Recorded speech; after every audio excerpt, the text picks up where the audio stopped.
बंधु मैंने मेडिटेशन आज जीवन रे केते जरूरी आज समस्ते एटा अनुभव कर सारे। आमे प्रतिदिन लोक मैंने स्ट्रेस डिप्रेशन एंजाइटी रे जीवा आरंभ कले। कहार हार्ट डिजीज आरंभ है तो कहार ब्लड प्रेशर लेवल बढ़िबार लगी तो कहार ब्लड प्रेशर अत्यधिक कमिबारे मध्य लगी। तो ये सबू जिनसर फायदा केमिति मेडिटेशन हुए आम कथा हेबा। शरीर सुस्थ सेतेबेले रुहे जितेबाला आम मन सुस्थ रहे। जिते पर्यंत मन सुस्थ नाई शरीर मध्य केबे भी सुस्थ अनुभव करना थाए। तो आम फिजिकल हेल्थ को जिते इम्पोर्टान्स दौचे मेंटल हेल्थ को भी आम से इम्पोर्टान्स देवा कथा। किंतु मेडिटेशन द्वारा आम मेंटल हेल्थ को आमर माइंड रो इति परिमाण लाभ हुए। केवल माइंड रो लाभ होई न थाए आम शरीर मध्य बहुत परिमाण लाभ होता है। किते गुडे इम्पोर्टान्ट बेनिफिट विषय आम कथा हेबा जे मेडिटेशन द्वारा आम कौन कौन बेनिफिट पाई।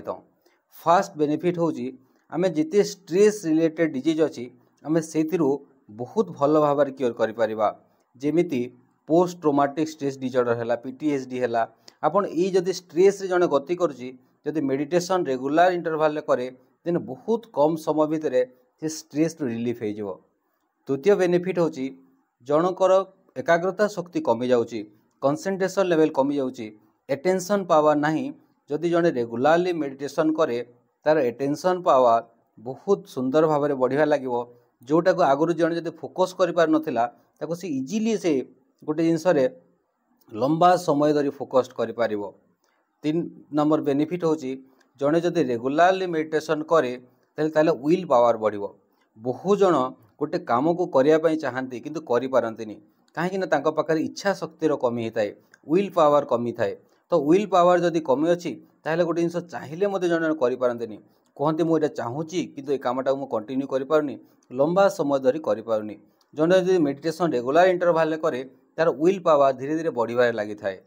नेक्स्ट होची 4 नंबर बड़ बेनिफिट होची जने जदि स्लीपिंग तार जदि किछि डिजॉर्डर अछि इनसोमनिया अछि जदि सेर निद भल होनी जने जदि रेगुलर मेडिटेशन करियो ना तार आपण देखिबे तार स्लीपिंग हैबिटा बहुत भाव रे चेंज हो जाए। बहुत बढ़िया स्लीप हेबा आरंभ हेबो एवं ताकू बहुत हेल्दी अनुभव हेबा आरंभ हेबो जने जदि कंटिन्यूअसली रेगुलर इंटरवल मेडिटेशन करे। नेक्स्ट सबुठ बड़ फायदा बढ़िया हुए एंजाइटी को कंट्रोल करी हुए।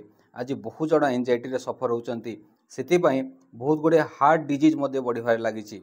तो जने जदि मेडिटेशन करे ताले से हार्ट डिजीज रो मध्य रक्षा पाइबार बहुत सुंदर भाव रक्षा पाई परिबो। मेडिटेशन एते फायदा अछि जे आपण एंजाइटी लेवल को बहुत सुंदर भाव में कमेदेव एवं गोटे बहुत हेल्दी माइंड से बनईदेव। आपड़ जदि रेगुलर मेडिटेशन करते आपंकर ब्लड प्रेशर को मध्य कंट्रोल करें। आज देखंतु कहार बीपी बहुत हाई हो जाउची कहार बीपी बहुत लो हो जाउची।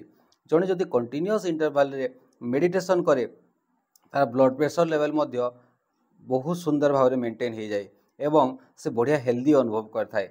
एवं नेक्स्ट बेनिफिट जोटा होता है ताकू भल भाव निजको जानिबारे साहाय्य करथाए। जने जदि रेगुलर इंटरवल रे मेडिटेशन करे आमे निजको जानिबा आरंभ करथाऊ आमे निज विषय एवार हेबा आरंभ करथाऊ। आमे जानिछु समस्ते जे आम शरीर पंचभूत रे तैयारी पृथ्वी जल अग्नि वायु एवं आकाश रे तैयारी किंतु एवं आम भितर किछि गोटे शक्ति काम करछि सबु जिनस रे तार एवारनेस आसी जाय तार एक जागृत अवस्था आसी जाय थाए एवं ताकू लाइफटा सुंदर भाव में सुंदर लगे आरंभ होता है। तो यही सब मेडिटेशन एत गुड़े फायदा अच्छी जड़े जदि केवल रेगुलर 15 मिनट मध्य जदि मेडिटेशन करे यही सब गुड़ाक फायदा मिलता है। आज वर्ल्ड रे बहुत गुड़े वेस्टर्न कंट्री मध्य मेडिटेशन को समस्ते आरंभ कले कहीं आज दुनिया रे बहुत जन लोक मानसिक रोग रे बढ़िबार लगी मानसिक रोगर शिकार हो सारे। तो यही सब फायदा मिलिबो जड़े जदि रेगुलर मेडिटेशन करे। आमे परवर्ती वीडियो रे पुणे जदि बिगिनर्स टे केमिति मेडिटेशन आरंभ करिवो से विषय कथा हवा। आशा करुच्ची मेडिटेशन रो फायदा विषय आमे कथा ही परिचे। जदि आपण माने चैनल रे नुआ आछंती याको सब्सक्राइब करिया को जमा भी भूलिबेनी एवं वीडियोटी जदि भल लागि थे याको लाइक करिवे एवं शेयर करिवे।